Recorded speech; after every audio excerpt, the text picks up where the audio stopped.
to make sure that we do the right thing. Just gotta check my messages here. No, that's not true.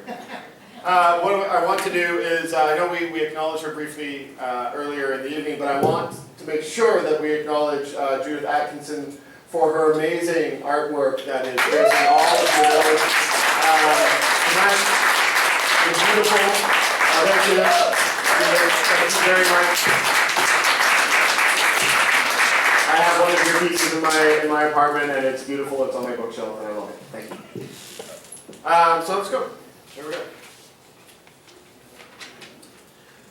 We're going to, the final award we're going to present tonight, we'll be going to the Pandora's Collective Distinctive Body of Work Award. And it is awarded annually from this moment forward, and except for that little brief break, in recognition of an author's literary achievements. This award is in recognition of his or her distinguished contribution to the literary community through the work and their example. This year's recipient is none other than Daphne Marlatt, and it will be presented by Fred Waugh. A little bit about Fred. Fred was one of the founding editors of the poetry newsletter Tish. Of his 17 books of poetry, Isidore received the BC Book Prize, and Waiting for Saskatchewan received the Governor General's Award. Diamond Grill, a biofiction about hybridity and growing up in a small-town Chinese-Canadian cafe, won the Howard O'Hagan Award for short fiction, and his collection of critical writing, Faking It, Poetics and Hybridity, received the Gabrielle Roy Prize. Scree, the collected earlier poems, 1962 to 91, will be launched at the Western Front on Thursday, October 29th. And if you're ever in a room with Fred Waugh, you are always, no matter what, at best, the second best dressed person in that room. Please welcome Fred Waugh.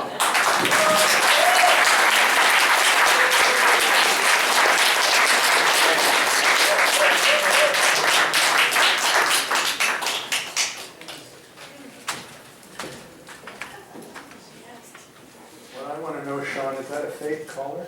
Oh, it's real.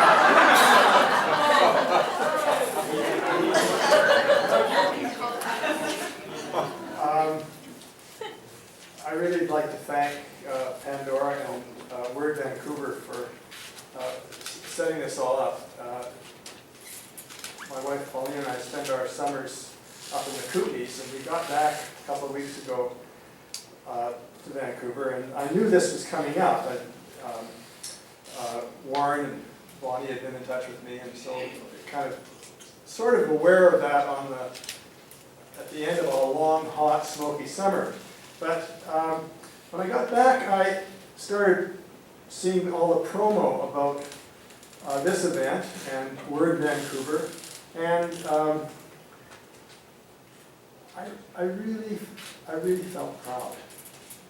I really felt, boy, this is.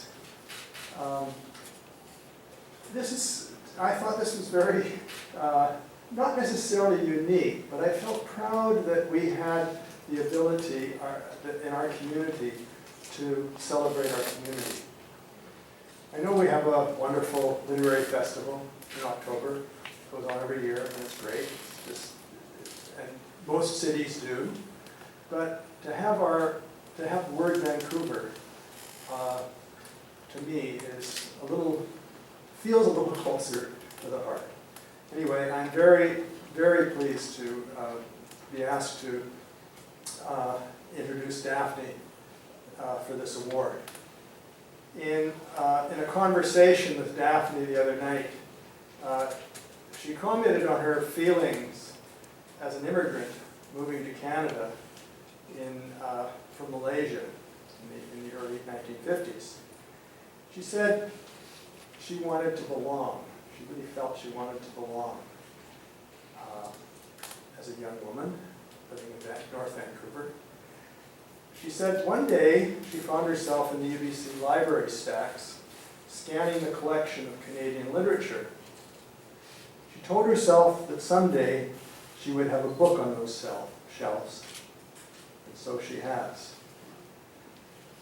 Now, for me, I've known Daphne since the early 1960s with Tish. She was very involved around the Tish group in the early 60s, and since then, in in many projects and venues and collaborations and in the community. Daphne has been a cohort, a companion for most of my life, most of my writing life. When I wrote the introduction to her selected work, Network, in 1979, I applauded Daphne's prosodic mastery, developed at that point through nearly 20 years of walking the tightrope between prose and poetry. She framed the act of writing in the particularity of leaves, in the rings of a stone into water, in the rings of a son from a mother, in one of the most powerful and artistic utterances of poetic historiography in Canadian writing, Vancouver poems. Even further, she tunneled under the Fraser to bring Steveston into our consciousness by showing us how language and place can meet one another between two syllables, between one word and the next. One, and then another, and another. One proprioceptive word, line, sentence, story, book to the next. In the over 30 collections of poetry, story, novel, prose poem, documentary, translation, collaboration, theater, and other readings from the labyrinth, she has been resolute to sustain the act of writing as her primary means to locate the now. And just as important, she has been resolute in creating the means and space for other writers, for others to write through her teaching and particularly through her editing of Tish, the Capilano Review, periodics, Island, and Tessera. She has been a central figure in feminist, lesbian, and cross-cultural activism in this country. Through her leadership in historical events like Women in Words and Telling It, she has opened doors to a sensibility of difference. She has salvaged a confidence in singing historic, in hugging our ghosts, in taking the given, and she has shared this tremor love is. But overall, what matters in recognizing Daphne's achievements and distinction is that as readers and writers, we recognize in her commitment to her craft and to her community her desire to share a particular honesty of attention. As she said midway through her writing life, around 1979, quote, "Put yourself inside the head of a bird as she's flying down a channel of water." Okay. Now the image would be what you see if you're outside on the bank looking up at her. That's not what I'm interested in. I'm interested in getting you inside her head in flight, and everything's moving. There is no still reference point because she's in flight. You're in flight. Daphne, I'm so proud of you and so happy to bring you this award from Pandora.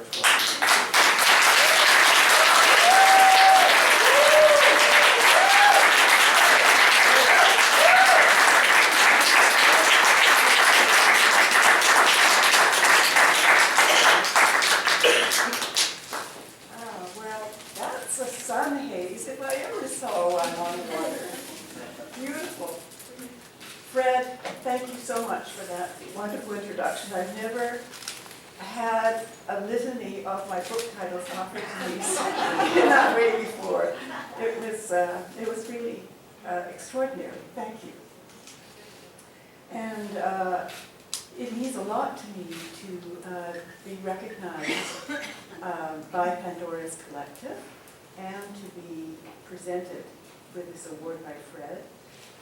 Fred and I have known each other, I was figuring out today, almost half a century.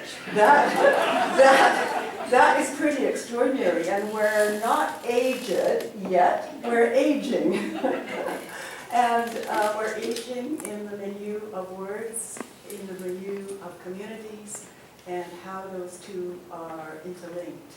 And I want to honor Pandora's Collective tonight for being such a crucial way of interlinkage between readers and writers in everything that you do. And Bonnie, thank you for being such a motive force in all of this. And to all your co-workers and co-volunteers and co-workshop presenters and co-MCs and everything else. Let's give a hand to Pandora's Collective.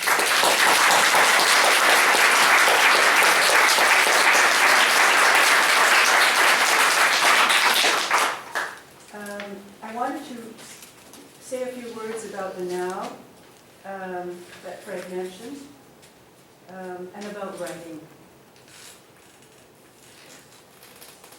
Writing is a paradoxical act, it seems to me, of exercising wide openness while paying close attention to whatever comes up in the writing. Our medium of language is so complex in its variously connected levels of meaning, sound, and playful association. It calls for close attention. I wish our politicians understood this. And yet can open up previously unthought or unrealized relations between quite disparate perceptions and phenomena. Ultimately, writing seems to me about attending to relations, from the smallest sound link to the largest idea gradually dawning in a poem. It's a way of giving witness to how we are situated in the web of lived relationships that comprise our city, our coastal environment, our time. Time is tricky. It can be linear historical time with its push toward progress, or it can be timeless spiritual space. And how do you verbalize that? How do both coexist? This is a question that haunts my writing. We are time-bound beings who live in specific material circumstances, yet that's not all there is to us. We have this remarkable ability to be aware of, aware in, each moment of our being here. Poetry enacts that awareness.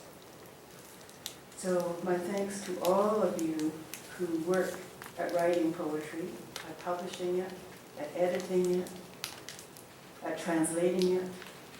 And I'd like to close with a poem from Liquidities. Fred mentioned Vancouver poems, and Liquidities, which Talon Books brought out a couple of years ago, is a new edition with quite some revisions of a lot of the poems in Vancouver poems, plus some new ones written more recently. And this one I want to read to you is really a way to honor the woman power behind Pandora's Collective. And in it, it's called Marine Ah. It calls up the figure of a woman, personifying our city's location surrounded by water. Water seems to be very female. The way it moves, the way it shines, the way it absorbs everything. It celebrates the history of the Rainier Hotel on Carroll Street, built early in the last century. For decades, the Rainier was a hotel with taxicabs, cafe, barbershop, etc., all serving the loggers who lived in that area. Then, in this century, it became viable addiction recovery housing and treatment for women who had been on the street. And the poem ends with a play on the sound L in a lie, and the French word elle for she.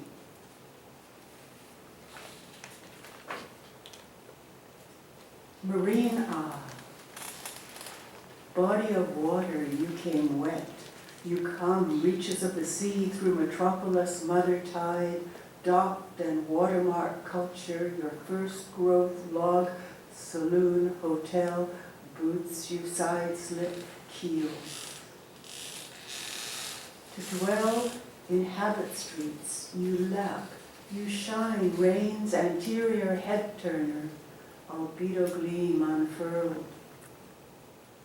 Small arm of the sea, fringed, infringed by dockside gantry cranes, beacon, K-line, rolling stock, sheet current with spirit or energy a lot more than objects, mirrors dazzle creek-wise a riverine with its tip to Art Deco sign, Rainier's all-woman character, once restaurant bar, its taxi stand for 1920s Black Maria lineup, long skirt, straw hat, thought of entrance, later 40s girl shoe shine smile to his pervasive business shoe, his liquid lunch in the elbow, hail, below, she ferved blows in cars, later incurs hardly a culture of safety. These liquid assets about to drain the real estate cult she streams through, outfall, tidal muck, harbor rain, striated heart in all its submerged relations, mourning what can't be replaced, the rift, the mind cracks in a carefully patterned concrete. Still, Muriel mar a sign. The rain's a place where hope comes. Mildewed maybe, rusted fire escape, impossible roots gnarl up through grime to white full shine in her. El, alive,